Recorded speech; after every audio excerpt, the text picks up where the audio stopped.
우리가 어디로 가든 모든 것이 잘 어우러질 때가 정말 좋습니다. 그리고 그것이 바로 주님께서 여기서 하신 일이기에 정말 놀랍습니다. 이곳은 이미 경작된 땅과 같아서 우리에게 더 쉽게 느껴졌습니다. 때로는 우리가 가는 곳의 땅이 너무 딱딱해서 전쟁처럼 느껴질 때가 많습니다. 그러면 집에 돌아오면 완전히 지치고 상처받은 기분이 드는데 여기에서는 그렇지 않고 기분 좋게 돌아갈 수 있습니다. 하나님께 찬양을 드립니다. 오늘 아침에 나누고 싶은 무언가가 있습니다. 제가 느끼기에 이것은 주님께서 저에게 보여주신 것입니다. 이곳을 떠날 필요가 없습니다. 이곳은 마치 우리의 집을 떠올리게 합니다. 우리는 작은 집에 살지만 때로는 많은 사람들이 거실에 모여드는 것 같아요. 종종 봅과 함께하는 화로 앞 이야기처럼요. 그래서 우리의 거실 같아요. 주님께서 오늘 아침에 저에게 보여주신 것은 여러분이 금식 중이라는 것입니다. 여러분 중 금식하신 분이 있나요? 손을 들어보세요. 와, 정말 놀랍네요. 주님께서 보여주신 것은 여러분이 금식을 하고 있으며 앞으로도 금식이 여러분의 일상이 될 것이라는 것입니다. 왜냐하면 여기에 여러분의 금식이 있기 때문입니다. 이사야 58장 6절 말씀입니다. 이것이 내가 택한 금식이 아니냐. 곧 악한 결박을 풀어주며 멍에의 줄을 끌어주며 압제당하는 자들을 자유케 하며 모든 멍에를 꺾는 것이 아니냐. 또 굶주린 자에게 내 빵을 나누어 주며 가난하여 집 없는 자들을 네 집으로 데려오며 헐벗은 자를 보거든 입혀주며 네 자신의 가족을 피하여 숨지 않는 것이 아니냐. 여러분이 이곳에서 하고 계신 일이 바로 이런 일이라고 생각합니다. 여러분은 노숙자를 돌보고 계십니다. 여러분은 예수 그리스도의 손과 발이 되고 있습니다. 그리고 믿을 수 없을 만큼 많은 사람들이, 심지어는 기독교인이 아닌 사람들조차도 그리스도인이라면 당연히 해야 할 일을 잊고 살아갑니다. 하지만 여러분은 하나의 몸으로서 그 일을 하고 있습니다. 그리고 이사야 58장 8절 말씀에 이렇게 나옵니다. 그러면 내 빛이 아침같이 비칠 것이요 내 치유와 새 생명의 능력이 신속히 솟아날 것이며 내 의가 네 앞에 가고 여호와의 영광이 내 뒤를 호위하리니 그때에 네가 부를 것이요 여호와가 응답하시며 네가 부르짖을 것이요 그가 말씀하시기를 내가 여기 있노라 하시리라. 여러분이 요청한 모든 것을 하나님께서 들으시며 여러분이 교회의 몸된 자들을 돌보며 스스로 도울 수 없는 사람들을 위해 섬길 때 하나님께서 여러분의 모든 필요를 채우실 것입니다. 여러분이 억압의 멍에를 없애고 억눌린 자나 경건한 자를 향한 멸시의 손가락질을 멈출 때 하나님께서 역사하실 것입니다. 모든 형태의 거짓되고 가혹하며 불공정하고 악한 말을 멀리 하십시오. 그리고 만약 당신이 자신의 생명을 유지하기 위해 가진 것을 굶주린 자에게 나누고 고통받는 자의 필요를 채워준다면 그것이 당신이 지금 여기서 하고 있는 것인가요?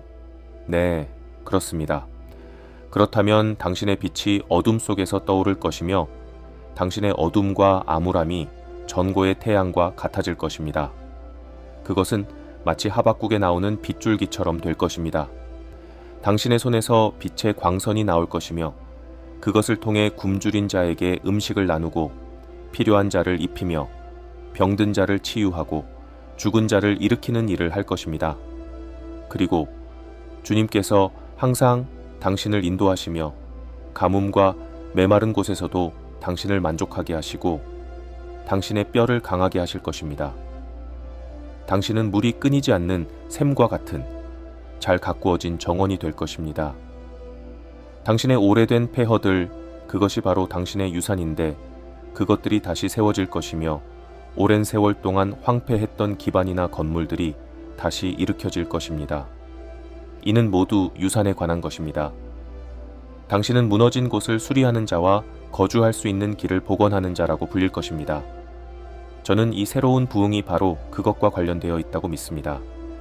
당신은 주 예수 그리스도의 손과 발, 눈과 귀, 목소리가 되어 이 땅에서 그리스도의 형상을 드러내는 일을 하고 있습니다. 많은 사람들이 자신을 기독교인이라고 말하지만 우리가 진정한 기독교인이라면 그리스도의 이름에 걸맞게 행동하고 그분을 닮아야 합니다. 우리는 그 기름 부음을 가지고 나아가야 합니다. 만약 우리가 그것을 행하지 않는다면 많은 사람들이 자신을 기독교인이라 하면서도 실제로는 이방인처럼 행동하고 그 이름을 욕되게 할 것입니다. 그러나 당신은 그리스도를 닮아가며 나아가고 있습니다. 당신은 하나님의 손과 발, 눈, 그리고 숨결이 되어가고 있습니다. 그러므로 저는 당신에게 이렇게 말하고 싶습니다. 금식을 계속하십시오. 자주 금식하십시오. 그것은 주님을 기쁘시게 하는 일입니다. 그리고 이것이 바로 당신의 유산, 곧 하나님의 나라의 유산입니다.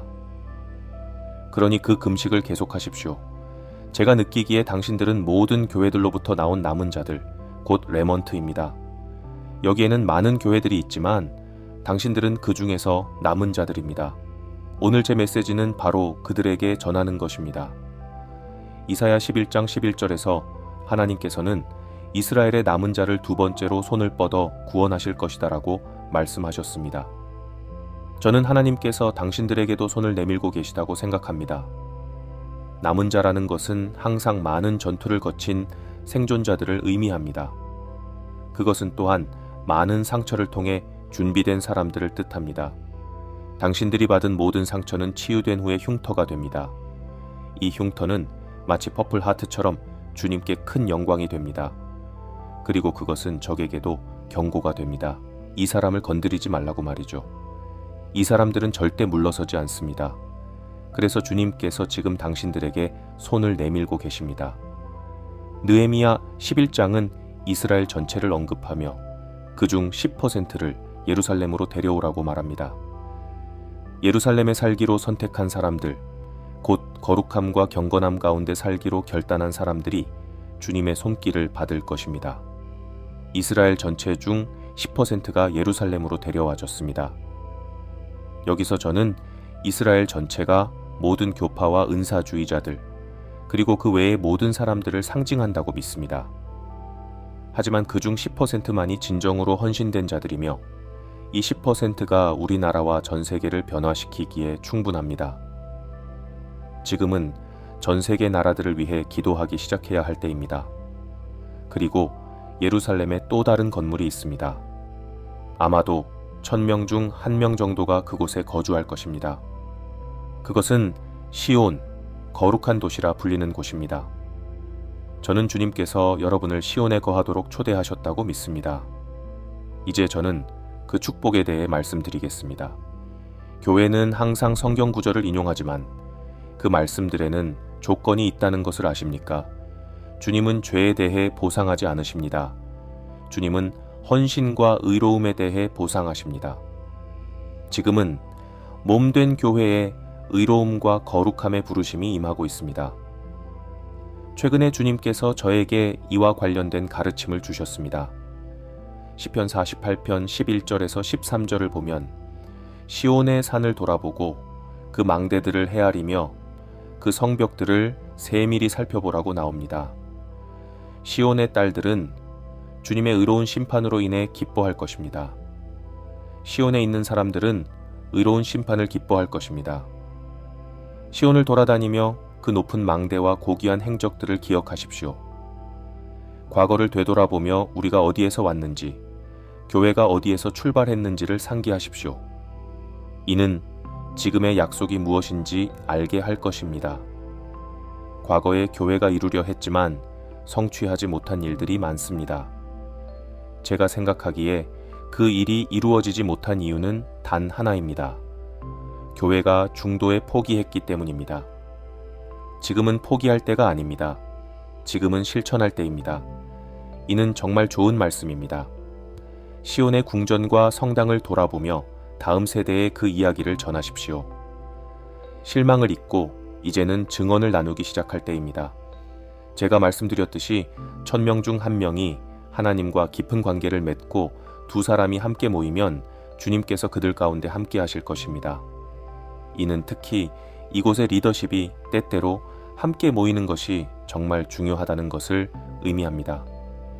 그리고 여러분은 그리스도의 마음을 가지게 될 것입니다. 많은 전투를 겪었음에도 불구하고 여전히 여기 있습니다. 아멘. 보십시오. 오늘 이 자리에 있어야 할 교회의 많은 사람들이 여기 있지 않습니다. 아멘. 하지만 당신들은 그들이 돌아올 수 있도록 길을 열 것입니다.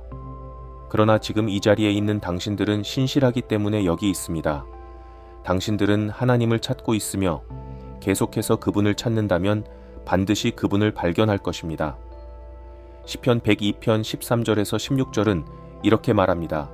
주께서 일어나시고 시온을 긍휼히 여기시리니 지금이 바로 그녀를 불쌍히 여길 때요 정한 시간이 이르렀음이라. 주께서 시온을 세우실 것이요 그분의 영광 중에 나타나시리라. 저는 여러분이 다가오는 영광을 위해 준비되고 있다고 믿습니다. 그리고 그 영광이 다시 임할 때 주님께서 준비하신 남은 자들이 그리스도의 몸된 교회를 의의 길로 인도하는 안내자가 될 것입니다. 그리하여 모든 이들이 그 안에 거하게 될 것입니다. 시편 132편 13절은 이렇게 말합니다. 이는 주께서 시온을 택하셨고 그것을 자기의 처소로 삼기를 원하셨기 때문이라. 아버지께서는 여러분과 함께 거하시길 원하십니다. 만약 아버지께서 여러분과 함께 거하신다면 어떤 적이나 어떤 위협도 두려워할 필요가 없을 것입니다. 이는 또한 에베소서 2장 22절에 나타난 바와 같습니다. 지금 일어나고 있는 모든 일들은 아버지께서 성령 안에서 우리와 함께 거하시기 위함입니다.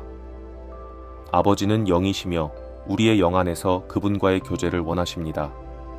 그분은 우리의 영 안에서 창조의 비밀을 말씀하시고 우리의 마음에 새로운 것들과 발명들을 주시기를 원하십니다.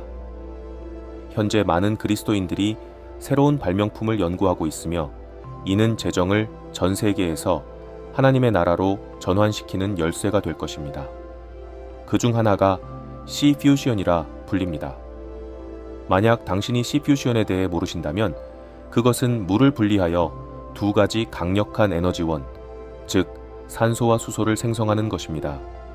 이 발명품으로 에너지를 거의 비용 없이 얻을 수 있게 되며 이 발명을 가진 사람에게 전 세계의 부가 몰려들 것입니다.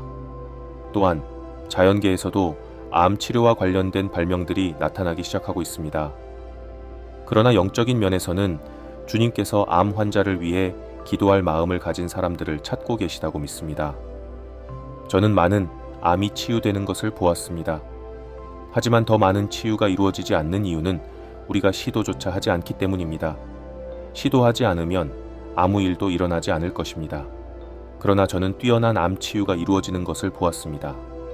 이제는 한 사람이 독점적으로 하는 일이 아니라 3명 또는 4명의 사람들이 암 환자를 위해 함께 모여 그 사람이 치유될 것이라고 기대하며 기도해야 할 때라고 생각합니다.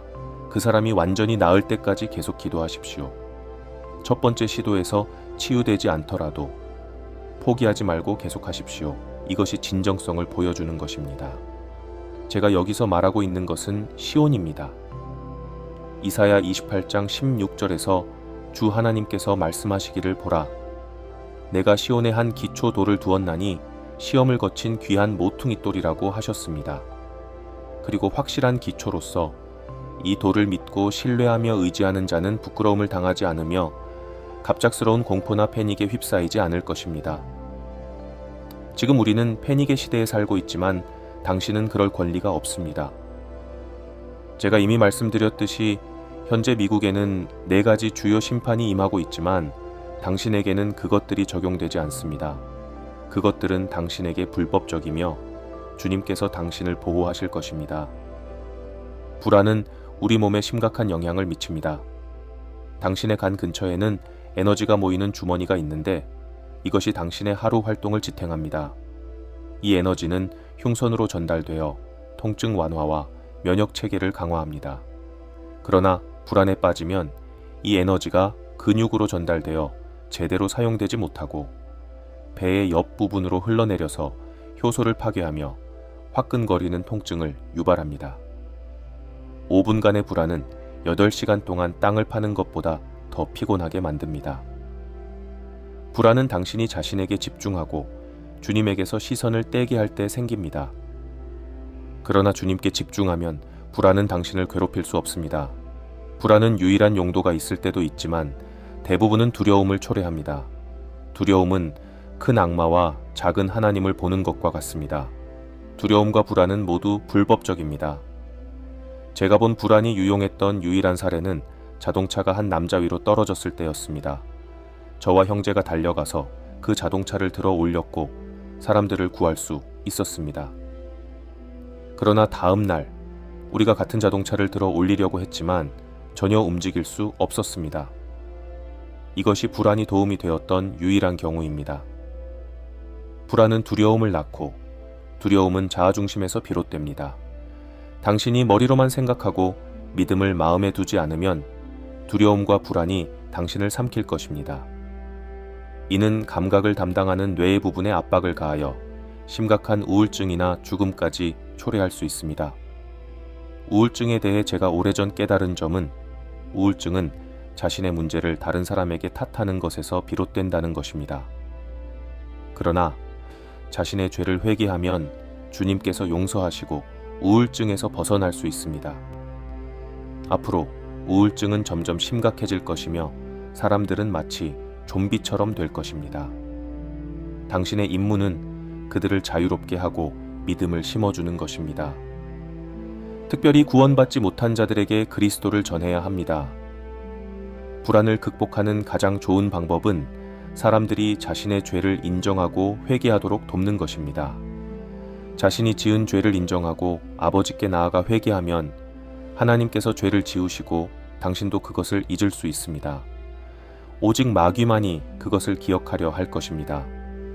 그가 다시 떠들도록 내버려 두지 마십시오. 마지막으로 제가 목격한 패닉의 사례를 말씀드리겠습니다. 한 번은 65피트 높이의 낙하산 타워에서 작업 중이었는데 제트기가 타워를 지나가며 소음과 진동을 일으켰습니다. 저는 중간 구조물에 있었는데 그 타워가 앞뒤로 흔들리기 시작했습니다. 그리고 저는 타워의 구조물을 양손으로 꼭 붙잡았습니다. 바람이 멈춘 후 손을 풀려고 했지만 제 손은 제 말을 듣지 않았습니다.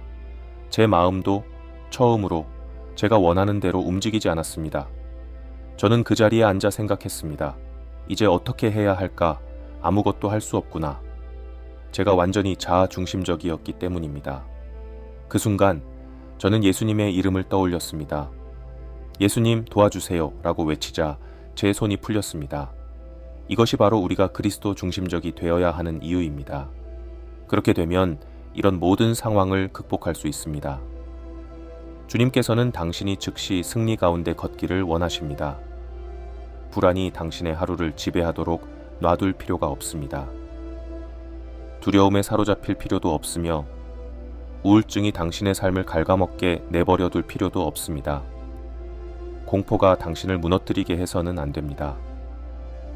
제가 공포에 대해 깨달은 한 가지는 많은 신실한 그리스도인들이 주일 아침에는 교회에 있다가 주일 저녁에는 병원에서 심장마비로 고통받고 있다는 것입니다.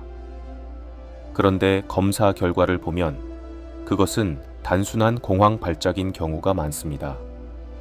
공황 발작은 누구나 깨뜨릴 수 있습니다. 그것을 인정하고 회개하며 마음을 주 예수 그리스도께 돌리면 됩니다. 그분이 답이십니다. 그분이 우리 모두에게 주어진 모든 문제의 답이십니다. 제가 믿기로 우리가 우리의 모든 것을 온전히 주님께 드릴 때 주님께서는 우리에게 새로운 생각과 놀라운 발명들을 주실 것입니다.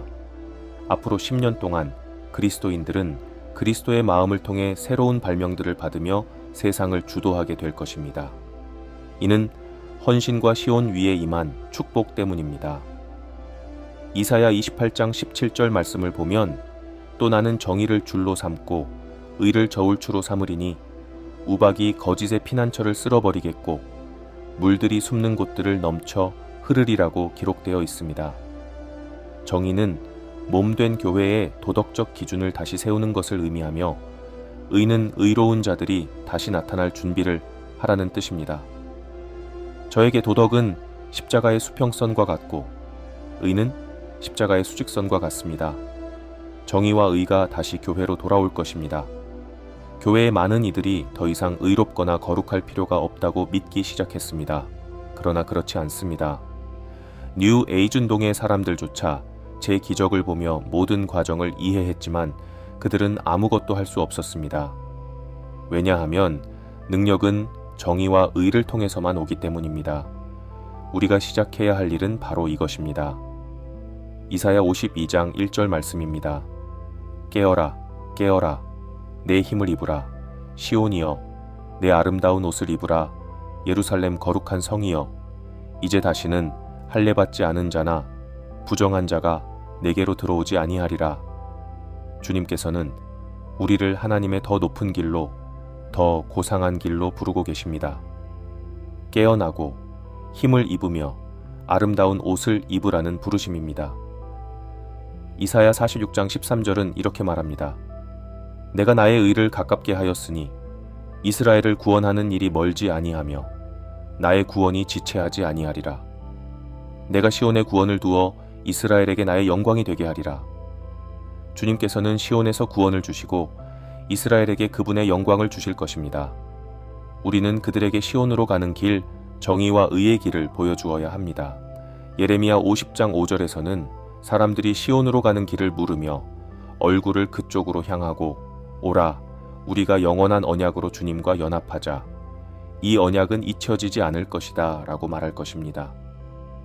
주님께서는 남은 자들을 일으키셔서 그리스도의 몸 된 교회의 모범과 인도자로 삼으십니다.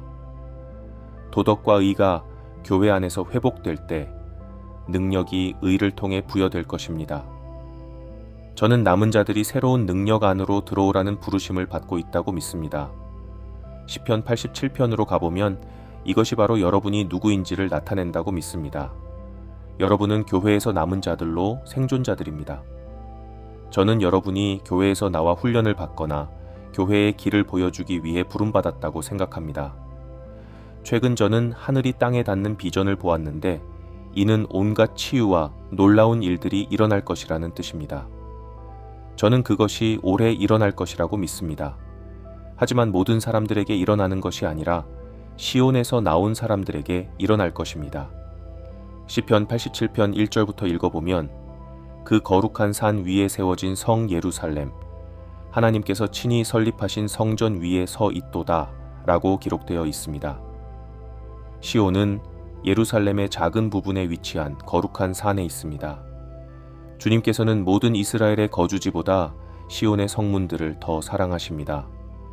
왜냐하면 그 성문들을 통해 모든 민족에서 온 순례자들이 들어오기 때문입니다. 이는 그들이 주님의 뜻대로 행하기 때문입니다. 주님께서는 우리를 가까이 부르고 계십니다. 그러나 교회 안에는 많은 이단과 잘못된 가르침이 있었으며 이런 것들은 제거되어야 합니다. 시온에서 나오는 자들이 의로움과 바른 관계를 통해 하나님의 축복으로 가는 참된 길을 보여주어야 합니다. 하나님의 도성아, 너에 관하여 영광스러운 일이 말해지리라. 주님의 영광이 이 거룩한 장소에 머물 것입니다. 내가 라합을 언급하리라. 여기서 라합은 이집트나 악한 세력의 압박을 의미합니다. 오늘날 그리스도인들도 이중적인 스트레스 아래 있습니다.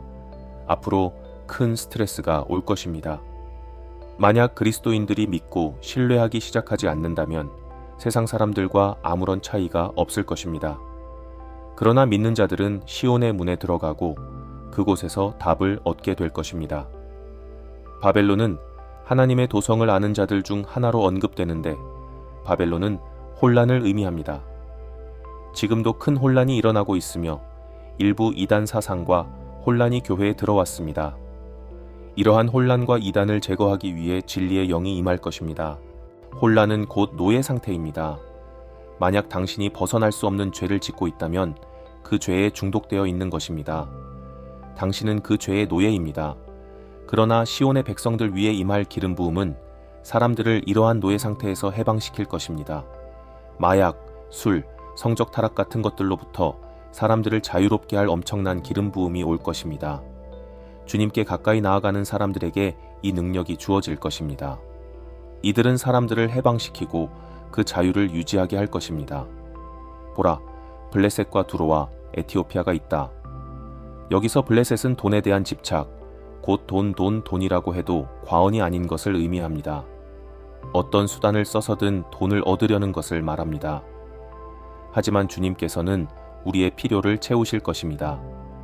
우리가 돈을 바라보는 방식이 완전히 바뀌는 날이 올지도 모릅니다.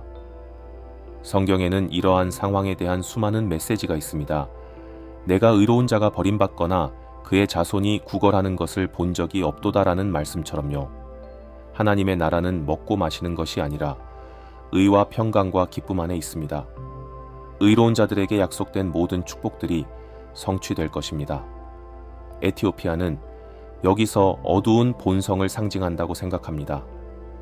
이것은 피부색과는 상관없으며 죄악된 본성을 가리킵니다. 어떤 사람들은 나는 주님을 사랑하지만 내 죄도 사랑한다고 말합니다. 그러나 이런 사람들은 어떤 응답도 받을 수 없을 것이며 곧 큰 흔들림을 경험하게 될 것입니다. 우리의 임무는 그들을 자유롭게 하고 예수님에 대해 진정으로 알려주는 것입니다. 우리는 지난 200년간 학교에서 인본주의에 의해 가르침을 받아왔지만 그것은 더 이상 효과가 없을 것입니다. 우리는 복음으로 돌아가야 합니다. 복음은 우리의 나라가 세워진 기초입니다. 우리의 뿌리는 복음에 있으며 우리의 유산도 복음 안에 있습니다. 생명, 자유, 행복의 추구는 복음 안에서 이루어집니다. 마지막으로 제가 블레셋과 두로와 에티오피아를 언급하며 메모한 내용 중 에티오피아는 악령의 억압, 디모닉 오프레션을 상징한다고 덧붙이고 싶습니다. 네, 그렇습니다. 그리고 두로는 선한 의도를 가진 사람들이지만 헌신하지 못하는 것을 의미합니다. 또한 두로는 불을 상징하기도 합니다. 5절 말씀입니다. 시온에 대하여 이렇게 말할 것이다. 이 사람과 저 사람이 그녀 안에서 태어났으니 지극히 높으신 분께서 그녀를 세우시리라. 아버지 하나님께서 직접 당신의 이름을 하늘에 등록하실 것입니다. 하나님께서 당신의 이름을 손에 새기실 것입니다. 당신이 부르짖을 때 응답을 받을 것이며 두세 사람이 가족이나 다른 문제를 위해 함께 기도할 때 즉각적인 응답을 받을 것입니다. 저는 주님께서 여러분을 하나로 모으셔서 변화와 회복을 시작하게 하시고 이곳에서 시온의 백성을 일으키셔서 축복하시려 한다고 믿습니다. 의롭게 된 자들에게는 말로 다 표현할 수 없는 능력이 주어질 것입니다. 주님께서는 사람들을 등록하시며 이렇게 말씀하실 것입니다. 이 사람은 내 아들이고 이 사람은 내 딸이다. 그들은 나의 시온의 일부이며 내가 시온에 거하듯이 그들도 나와 함께 거한다. 이렇게 될 때 당신은 주님의 뜻을 이루기 위해 보내심을 받을 것입니다. 노래하는 자들과 악기를 연주하는 자들이 이렇게 말할 것이다. 나의 모든 샘, 곧 생명의 근원과 기쁨의 근원이 당신 안에 있습니다. 우리 하나님의 도성아, 주님의 모든 기쁨과 음악은 시온 안에 있습니다. 주님께서는 이 시온의 백성을 일으키셔서 적에게 저항할 수 없는 무기를 주실 것입니다. 그 무기는 사랑입니다. 스가랴 1장 마지막 절들로 가봅시다. 여기서 찬양이 실제로 무엇을 할 수 있는지 보여줍니다. 유다는 찬양을 상징하며 이제 그리스도의 몸 안에서 적을 두렵게 하는 거룩한 용사들이 일어날 것입니다. 스가랴 1장 17절부터 읽어보면 이렇게 말씀하십니다. 다시 외쳐 말하여라. 만군의 주가 이같이 말하노라. 나의 도시들이 다시 번영으로 가득 차리라. 주가 다시 시온을 위로하며 예루살렘을 택하리라. 그 후 제가 눈을 들어보니 4개의 뿔이 나타났습니다. 이는 힘의 상징입니다. 이 4뿔은 유다와 이스라엘과 예루살렘을 흩어지게 한 세력들입니다. 이는 분열을 가져와 아무것도 이루지 못하게 합니다. 그러나 주님께서는 이 뿔들을 다루실 대장장이 4명을 보여주셨습니다. 각 적의 뿔에 대항할 대장장이 1명씩을 준비하신 것입니다. 그들은 이 뿔들을 꺾을 것입니다. 주님께서는 시온의 백성을 준비시키고 계십니다. 이 지역에서 가장 강한 자는 무엇이라고 생각합니까? 제 생각에는 그것은 두려움입니다. 만약 당신이 두려움을 제거한다면 그 악한 자가 소유했던 모든 것이 당신의 것이 될 것입니다. 아멘. 주님께서는 여러 작은 그룹에서 시작하시며 그들을 준비시켜 각 지역의 강한 자를 무너뜨리게 하실 것입니다. 이는 예수 그리스도의 이름과 권능으로 이루어질 것입니다. 만약 두려움을 물리친다면 이 두려움이 지배했던 지역은 당신의 것이 될 것입니다. 만약 이곳에 두려움 대신 믿음이 일어난다면 어떤 일이 일어날까요? 이 도시가 복음화될 것이고 죽은 자들이 살아나며 하나님의 능력이 온 도시 위에 임할 것입니다. 낮과 밤을 가리지 않고 집회가 열리게 될 것입니다. 제가 물었습니다. 이 뿔들과 대장장이는 무엇을 하러 오는 것입니까? 주님께서 대답하셨습니다. 이 뿔들, 곧 권세들은 유다를 흩어져서 사람들이 머리를 들지 못하게 만들었다. 그러나 이 대장장이들, 곧 일꾼들은 그들을 두렵게 하고 공포에 휩싸이게 하여 유다 땅을 흩뜨린 이방의 뿔들과 권세를 내쫓기 위해 왔다. 이제 찬양이 올 것입니다. 유다는 찬양을 상징합니다. 적을 두렵게 하고 그의 소나기를 놓게 만드는 찬양이 올 것입니다. 주님께서는 우리가 이전에 본 적 없는 수준의 찬양을 풀어놓으실 준비를 하고 계십니다. 이는 우리가 이전에 본 적 없는 빛과 깨달음을 가져오고 사람들을 여러 형태의 속박에서 해방시킬 것입니다. 거룩한 찬양의 용사들이 일어나기를 준비하십시오. 유다, 곧 찬양자들이 적들을 공포에 떨게 만들 것입니다. 아멘. 이 거룩한 찬양 용사들이 함께 모여 찬양의 노래를 부를 때 원수의 권세와 왕좌들이 흔들리고 무너질 것입니다. 그리고 우리가 그 지역을 복음으로 덮게 될 것입니다. 이 권세들은 지역적이며 도시에 영향을 미치는 주권이며 한 나라 전체를 지배하는 통치일 수 있습니다. 이제 우리가 우리나라를 되찾기 시작할 때입니다. 또한 다른 나라들을 위해 기도하기 시작해야 합니다. 주님께서는 그분이 신뢰하고 능력을 부어주실 몇 명의 핵심적인 사람들을 찾고 계십니다. 이들은 다른 이들을 인도할 가이드 역할을 하게 될 것입니다. 처음에는 작은 그룹들을 이끄는 역할을 하겠지만 성령님께서 그들에게 임하실 것입니다. 한 번은 한 사람에게, 또 다른 때는 다른 사람에게 임하여 치유가 시작될 것입니다. 치유에 관해서는 하늘이 땅에 닿아 치유를 가져올 준비를 하고 있다고 확신합니다. 주님께서는 누구를 사용하실까요? 저는 사랑과 연민으로 사람들을 위해 기도할 준비가 된 모든 사람들을 사용하실 것이라고 믿습니다. 올해 주님께서 교회에 주시는 주요한 말씀 중 하나는 너희의 첫사랑을 회복하라는 것입니다. 에베소 교회는 칭찬받는 모범적인 교회였지만 첫사랑을 잃어버리지 말라는 경고를 받았습니다. 무엇을 하든지 첫사랑을 잃지 마십시오. 당신 자신을 이웃처럼 사랑하기 시작하십시오. 그리고 이 사랑이 당신을 통해 흐르기 시작할 때 치유가 시작될 것입니다. 기적이 시작될 것입니다. 저는 40여 년 전 처음 시작했을 때 그저 제 앞에 있는 사람을 사랑하기만 하면 그 사람이 치유되는 것을 보았습니다. 이것이 바로 제가 믿는 것입니다. 주님께서 우리를 부르신 것은 우리가 사랑하는 사람이 되는 것입니다. 우리는 시온의 백성이 되어야 하며 그분의 계획과 목적 안에서 아버지의 일부가 되어야 합니다. 시온은 꺼질 수 없는 빛입니다. 처음에는 작은 남은 자들로 시작되지만 이 남은 자들이 강력한 군대가 될 것입니다. 하지만 먼저 하나님의 더 높은 길을 걷는 안내자들이 필요합니다. 이사야 55장은 거룩함의 길을 걷기 위한 조건을 제시합니다. 이사야 35장에서 언급된 거룩함의 길을 걷는 조건은 바로 이사야 55장에 나옵니다. 그분의 방식대로 행하십시오. 우리는 우리의 방식에 익숙해졌지만 그것은 실패합니다. 그러나 우리가 주님을 기다리고 성령님께서 우리에게 무엇을 해야 할지 보여주시도록 한다면 결코 실패하지 않을 것입니다. 제가 강조하고 싶은 주요 메시지는 서로를 향한 연민을 품고 당신 안에 있는 빛이 다른 사람들의 빛과 연합하여 더 큰 빛을 만들어야 한다는 것입니다. 빛과 빛이 더해지면 더 큰 빛이 만들어집니다. 작은 빛은 더 큰 빛의 일부가 될 것입니다. 이것이 바로 주님께서 우리에게 부르신 바라고 믿습니다. 당신은 시온의 빛, 언덕 위에 놓인 꺼질 수 없는 빛, 사랑의 빛이 될 것입니다.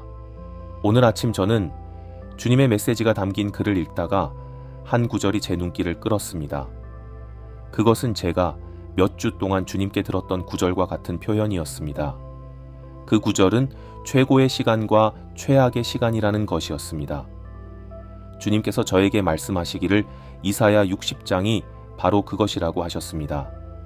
이사야 60장은 주님의 영광이 시온 위에 임하는 것을 이야기합니다. 말씀하시기를 일어나라, 빛을 발하라. 내 빛이 이르렀고 주의 영광이 내 위에 나타났느니라라고 하셨습니다. 이것이 최고의 시간입니다. 그러나 이어서 말씀하시기를 보라, 어둠이 땅을 덮을 것이며 캄캄함이 백성을 덮을 것이다 라고 하셨습니다. 이것이 최악의 시간입니다. 현재 많은 사람들이 재정적 어려움을 겪고 있지만 주님께서는 우리를 더 높은 곳으로 부르셔서 그분의 빛이 우리 위에 비치도록 하고 계십니다. 말씀하시기를 그러나 주께서 내 위에 임하실 것이며 그의 영광이 내 위에 나타나리라고 하셨습니다. 이 최악의 시간은 바로 열방이 당신의 빛으로 오게 하기 위한 것입니다.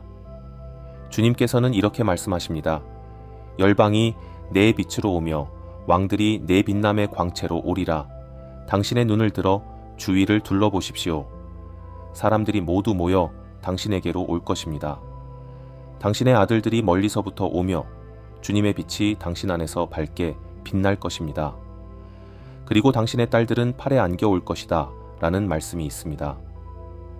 주님께서 저에게 보여주신 것은 이 흔들림, 곧 최악의 시간이 바로 주님께서 우리를, 곧 교회의 남은 자들을 거룩함의 길로 부르시는 과정이라는 것입니다.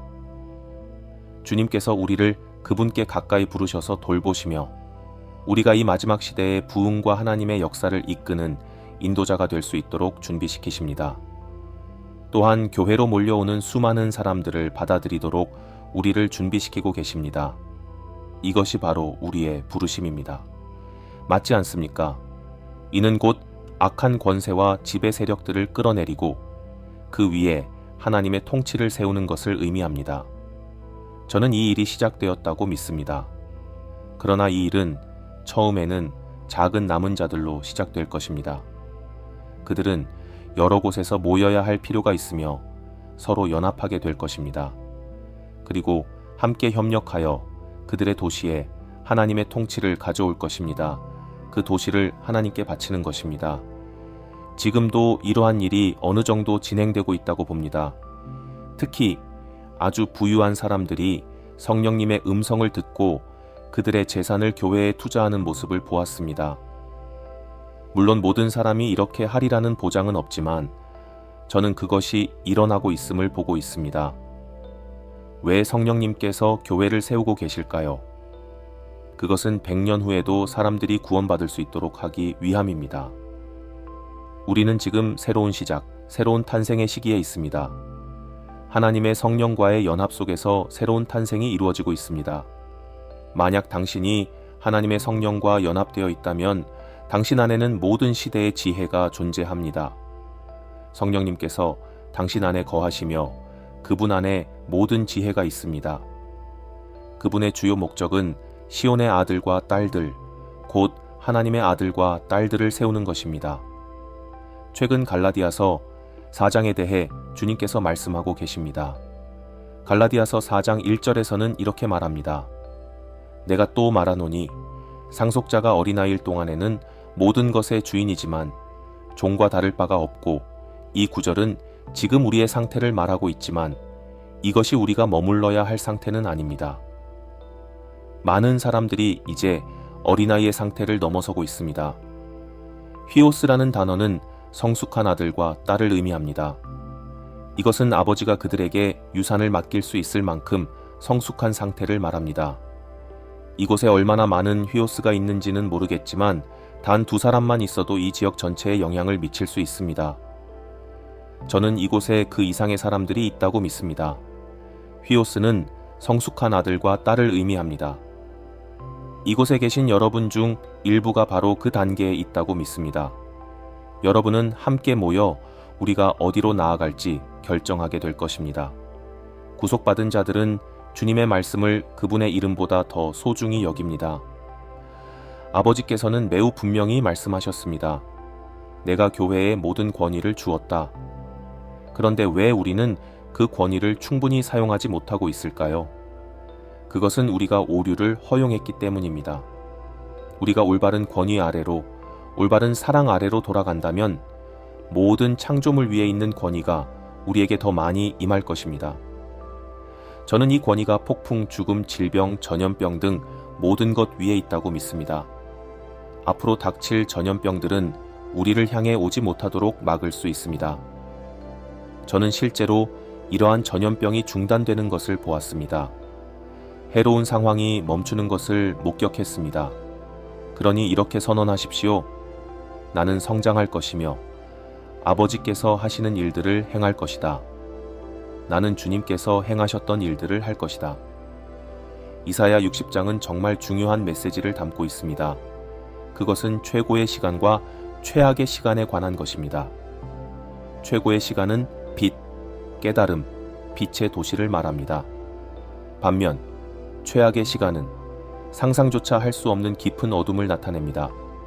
이 어둠 속에 있는 사람들이 희망을 찾을 유일한 방법은 빛을 가진 사람들을 찾는 것입니다. 바로 여러분이 그 빛입니다. 또한 제가 여러분의 집을 방문하기 전에 다이앤이 구멍 난 어망에 대한 비전을 보았다고 말씀드렸습니다. 그리고 그날 제가 여러분을 만났을 때 저는 같은 구멍 난 어망에 대해 이야기했습니다.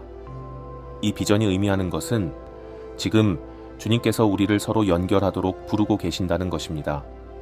우리가 다른 교회와 다른 집회에 속해 있다 하더라도 우리는 서로 네트워크를 이루어야 합니다.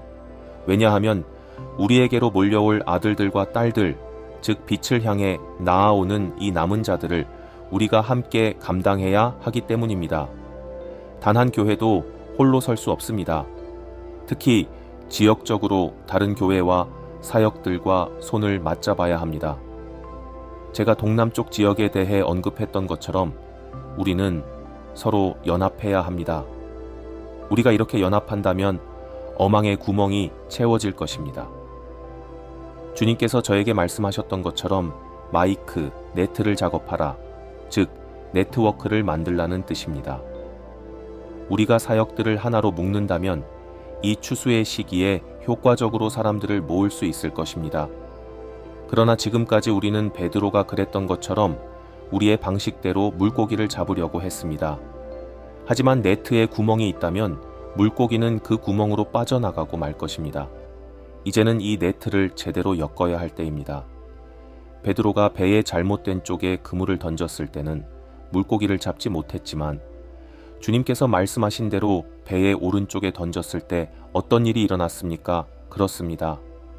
놀라운 일이 일어났습니다. 제가 오래전에 샬럿에서 낚시 그물에 대한 예언을 했던 적이 있습니다.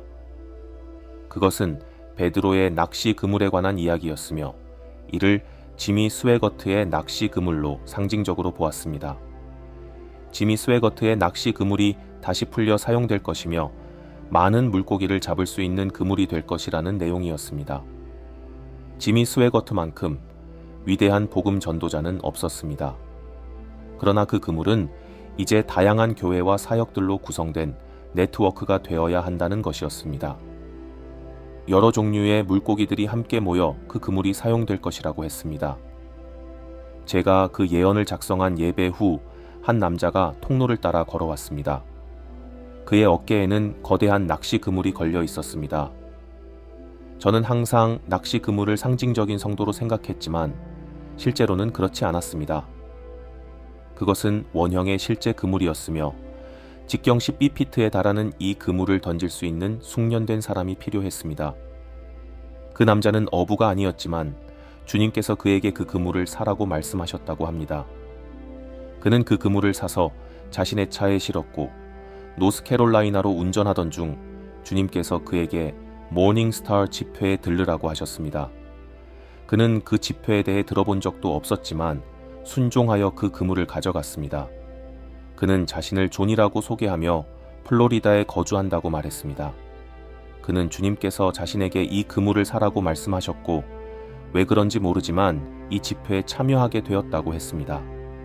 이는 주님께서 역사하시는 놀라운 방식의 한 예라고 할 수 있습니다. 그 그물은 이후 모닝스텔 걸려 있었습니다.